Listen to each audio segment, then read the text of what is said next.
முன்னேற்ற கழகத்துடைய தொண்டனா தன்னுடைய கடமையை சிறப்பா செஞ்சிருக்கிறார் தம்பி மகேஷ் அவர்கள். இந்த புத்தகத்துல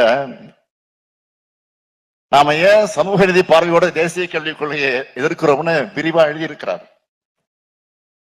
பாஜகவோட திட்டங்கள், அதோட செயல்பாடுகள், அதோட எதிர்கால எண்ணங்கள், இதையெல்லாம் பார்த்துத்தான் தேசிய கல்விக் கொள்கையை ஏற்றுக்க மாட்டோம்னு திட்டவட்டமா சொல்றோம்.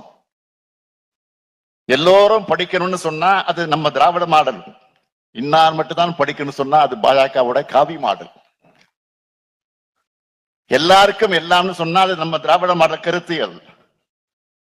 எல்லாம் ஒருவருக்குன்னு சொன்னா அது ஆரிய கருத்தியல். இதுதான் 2000 ஆண்டுகளா இந்த சமூகத்துல நடந்துகிட்டு இருக்கக்கூடிய போர்.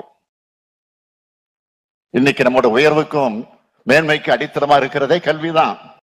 தேசிய கல்விக் கொள்கைகளை சமஸ்கிருதம் வளரணும்னு சில நாட்களுக்கு முன்னாடி உள்துறை அமைச்சராக இருக்கக்கூடிய அமித்ஷாவே சொல்லி இருக்கிறார். எது நடக்கும்னு நாம தொடர்ந்து எச்சரித்தோமோ அதை உள்துறை அமைச்சர் உறுதி செஞ்சிருக்கிறார். தமிழ் உள்ளிட்ட மாநில மொழிகள் அனைத்தையும் அழிக்கக்கூடிய முயற்சி இது. இதை தடுக்க ஒரே வழி கல்வியை மீண்டும் மாநில பட்டியலுக்கு கொண்டு வருவதுதான்.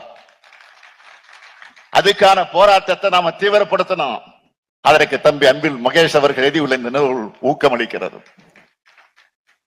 அது மட்டுமல்ல, மும்மொழி கொள்கை ஏத்துக்கலன்னு ஒன்றிய அரசு தர வேண்டிய 2152 கோடியை தராம முரண்டு பிடிக்கிறத பற்றி உங்கள் எல்லாருக்கும் தெரியும்.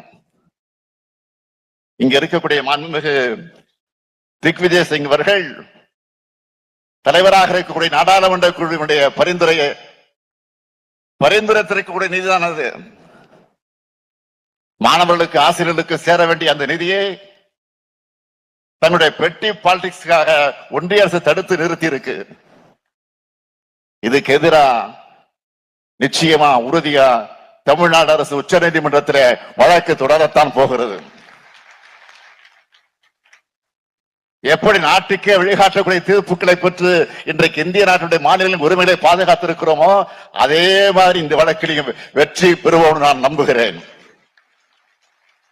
நிறைவாக நான் சொல்ல விரும்புவது, தம்பி அன்பில் மகேஷ் அன்பில், அறிவில், ஆற்றலில், பண்பில், பாசத்தில், பேச்சில் என்ற அந்த வரிசையில் இப்பொழுது எழுத்திலும் வெற்றி பெற்றிருக்கிறார் மாண்புமிகு அமைச்சருடைய நூலாசிரியர் தம்பி அன்பில் மகேஷ் பொய்யாமொழி.